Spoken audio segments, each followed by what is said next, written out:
Salut, c'est Nozman. Les terreurs nocturnes, ça vous parle? Les terreurs nocturnes, c'est un truc qui peut nous arriver à nous les humains et c'est ultra flippant. Et pour cette vidéo, on a la chance d'accueillir quelqu'un qui, lui, fait des terreurs nocturnes. Bienvenue, salut. Bah oui, c'est moi en fait. Je fais des terreurs nocturnes assez souvent, depuis plusieurs dizaines d'années, et c'est trop chiant. Et aujourd'hui, je voulais vous parler de ça. Qu'est-ce qui se passe dans la tête? Pourquoi, des fois, quand on dort, on peut déclencher des terreurs nocturnes? D'ailleurs, si vous aussi, vous faites des terreurs nocturnes, dites-moi ça dans les commentaires. Quels ont été vos épisodes de terreurs nocturnes? À quels rêves ils ont été liés, etc. Je veux tout savoir. Parce que moi, je connais pas tellement d'autres personnes qui ont des terreurs nocturnes également. Donc ça va être intéressant de pouvoir échanger. Donc vraiment, si vous êtes victime de ça, dites-le moi. Donc en tout cas, dans mon cas précis, je vais vous raconter un épisode de terreur nocturne dont je me souviens. Je m'en souviens de plein d'épisodes de terreur nocturne, mais celui-là, il est assez cocasse. On était en soirée avec des amis, etc. Et comme dans pas mal de soirées, des fois, on dort sur place. Déjà, tu sens le truc venir. On dort sur place, on est à 4 dans la même pièce. Et au beau milieu de la nuit, je me lève en sursaut, en criant comme un giga malade.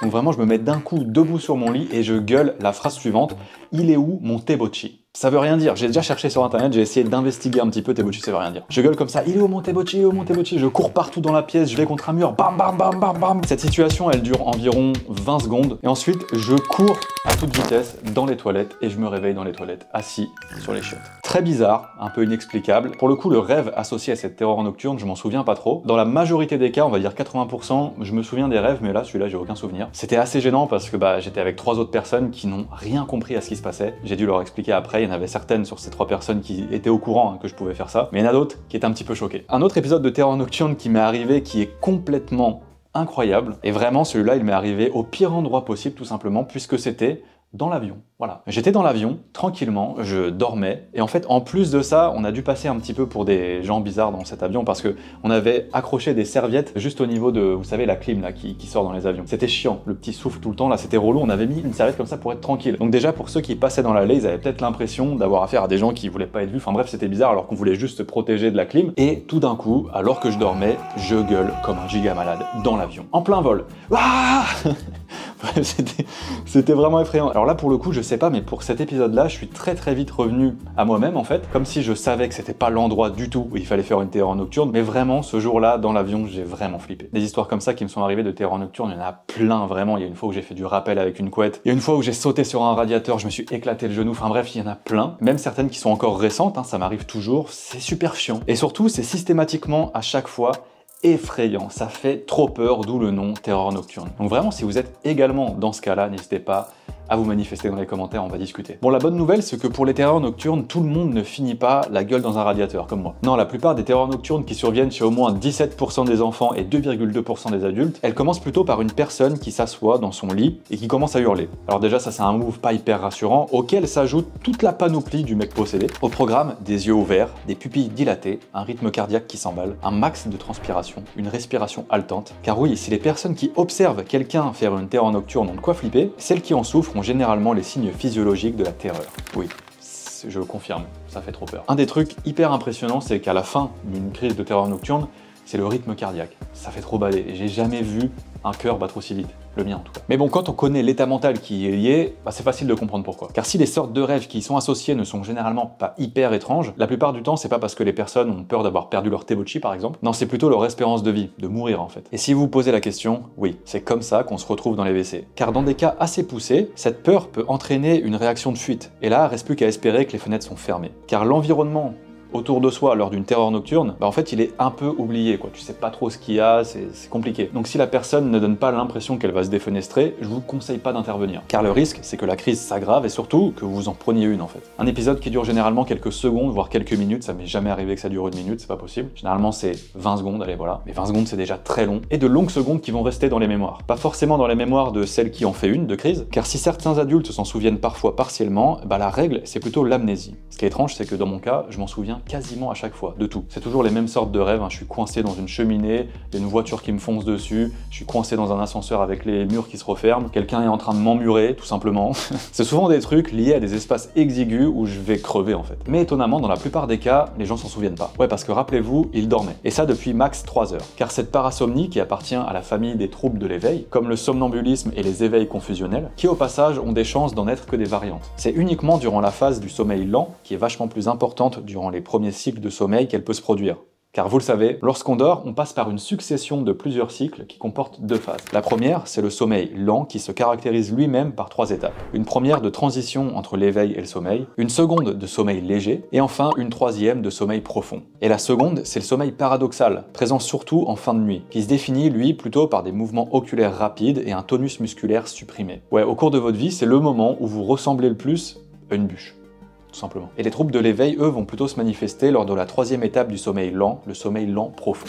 Car l'un des ingrédients d'un bon trouble de l'éveil, terreur nocturne, somnambulisme, éveil confusionnel compris, eh bien c'est de pouvoir compter sur une profondeur du sommeil élevé. Et par profondeur du sommeil élevé, j'entends un sommeil hyprastable, l'absence de mouvements oculaires rapides, une activité du cerveau lente, une consommation en oxygène réduite ou encore une diminution de votre tonus musculaire. Une diminution, mais pas une suppression. Et comme le mode bûche n'est pas encore activé à ce moment-là, hein, rappelez-vous la bûche, eh bien les personnes qui souffrent de terreur nocturne, c'est pas le mode bûche qu'elles vont activer, mais plutôt le mode exorciste, on va dire.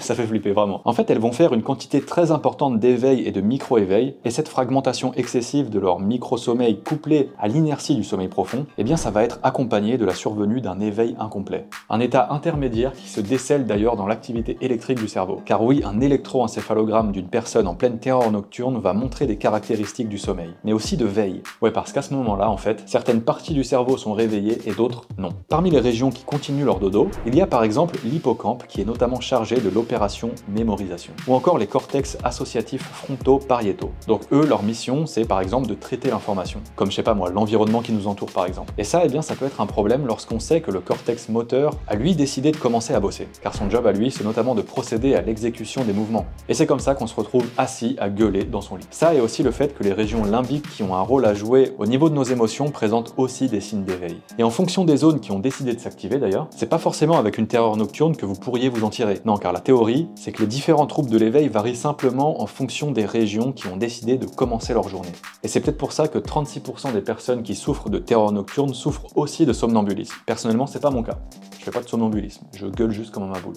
Par contre, je me souviens de tout. Bon, bref, tout ça sans qu'on sache trop pourquoi. Car oui, pour le moment, les chercheurs ne connaissent pas exactement la cause primaire de ces éveils intermédiaires. Ce qu'ils savent par contre, c'est qu'ils semblent être liés à un facteur héréditaire. Car oui, si vous avez un parent au premier ou au second degré qui souffre de parasomnie, eh bien vous avez 60% de risque d'en présenter également au cours de votre vie. Et mieux, chez les plus rares adultes à faire des terreurs nocturnes, la contribution génétique, elle est particulièrement pointée du doigt. Du coup, papa, maman, bon voilà, merci. Bon, c'est quand même pas possible de mettre tout sur le dos de vos parents, car les troubles de l'éveil, c'est un cocktail dans lequel l'influence génétique ne suffit pas. Non, car il faut encore ajouter d'autres facteurs. C'est ce qu'on appelle d'ailleurs le 3P modèle, pour Predisposing, Priming et Precipitating Factors. Comprendre facteurs prédisposants, favorisants et déclencheurs. Et dans la case des facteurs favorisants ou Priming Factors, c'est notamment tout ce qui peut augmenter la profondeur de votre sommeil qui va être rangé. Exemple, le manque de sommeil. Car le corps, c'est une machine bien pensée, et lorsqu'on ne dort pas assez, son objectif, ça va être de compenser. Et pour ça, il augmente la profondeur de votre sommeil. Ouais. Un facteur auquel il faut ajouter encore d'autres éléments qui vont participer à sa fragmentation, c'est les Precipitating Factors. Et là, bonne chance vraiment pour tous les éviter. Car il peut s'agir d'un changement d'environnement, d'apnée du sommeil, d'émotions fortes, de bruit, de contact, de fièvre, de douleur, voire même simplement d'une envie de pisser. C'est vraiment compliqué. Et c'est vrai que moi, dès que je vais dormir ailleurs, chez quelqu'un d'autre ou quelque part, ça me fait trop bader direct en fait. Je me dis putain, si je me réveille en pleine nuit et que je gueule comme un malade, ça va pas le faire. Mais bon, maintenant je suis rodé avec l'avion et tout. J'ai plus peur. Donc tous ces facteurs-là, eh bien c'est d'ailleurs la raison pour laquelle certains troubles psy liés à des sommeils fragmentés, comme le stress post-trauma ou la bipolarité, sont parfois associés aux troubles de l'éveil. Mais pas de panique, cette pathologie n'a rien d'un cauchemar. Déjà parce qu'à l'inverse d'une terreur nocturne, un cauchemar, lui, peut se déclencher durant toutes les phases de sommeil, et ensuite parce qu'elles ne sont pas nécessairement associées à des problèmes de santé. Enfin ça, si vous parvenez à ne pas sauter par la fenêtre quand même. En fait, le problème des terreurs nocturnes, c'est surtout le risque de blessure corporelle qui y est associé. Car de ce côté-là, pas de chance, les chiffres, ils sont pas hyper bons en fait. En fait, il n'est pas si rare qu'une personne qui souffre de terreur nocturne se blesse au cours d'un épisode, et pas toujours de manière légère. Car je vous le dis tout de suite, la fracture ou la commotion cérébrale, c'est absolument pas les options les plus dangereuses malheureusement. Même si une fracture, vue comme ça donne pas envie, il peut y avoir pire. Surtout que ces blessures, parfois hyper vénères, ils peuvent s'en rendre compte qu'une fois la terreur nocturne passée en fait. Ça calme un peu, non? Et ça encore plus quand on sait que l'entourage direct peut aussi prendre tarif. Car oui, les petits accidents envers ceux qui les entourent, ça peut arriver. Dans mon cas, ça n'est jamais arrivé heureusement, et je pense que ça arrivera jamais parce que c'est pas si violent que ça au final. Mais je le répète quand même, réveiller les personnes en terreur nocturne, c'est vraiment pas une bonne idée. Tellement pas une bonne idée en fait que dans de très rares cas, cette décision peut entraîner des blessés graves. Des blessés graves envers les gens qui entourent les gens qui font des terreurs nocturnes, tu vois.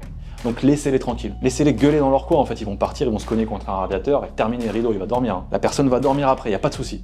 Non, laissez-les tranquilles. Donc ces événements d'entourage qui sont blessés, ils sont vraiment rarissimes, mais c'est déjà arrivé. Bon, par contre, il y a une chose qui est sûre, c'est que la peur de blesser gravement quelqu'un ne va pas aider les personnes qui souffrent de terreur nocturne à dormir sur leurs deux oreilles. Non, non, ça c'est clair et net. Et ça en plus, spécifiquement, c'est un vrai problème. Car pour limiter les crises qui généralement ne nécessitent pas de traitement, l'option la plus souvent conseillée par les professionnels de santé, eh bien c'est juste de soigner son sommeil. Du coup, pour pouvoir dormir sans flipper tranquillement, la solution c'est quoi? Notamment de prendre des mesures de précaution. Et ça, a priori, ça passe déjà par enfiler un pyjama. Bon, la bonne nouvelle par contre, c'est que les terreurs nocturnes au beau milieu de la nuit, normalement, c'est pas pour toute la vie. Tout simplement parce que la profondeur de votre sommeil va considérablement changer au cours de votre existence. Car à mesure qu'on vieillit, c'est simple, le sommeil lent très profond, très important lors de la croissance, laisse peu à peu place à un sommeil lent plus léger. C'est d'ailleurs la raison pour laquelle les enfants souffrent plus souvent de terreur nocturne. Dès la période de l'adolescence pourtant, c'est carrément 93% des enfants qui seront débarrassés des terreurs nocturnes. Super, je suis carrément passé à travers ce truc. Et pour les adultes qui ont visiblement un terrain génétique assez gainé, tu vois, eh bien il suffit de s'armer d'un peu de patience. Car selon l'un des experts à qui on a parlé pour cette vidéo, après 60 ans, les terreurs nocturnes, c'est du domaine de l'exception.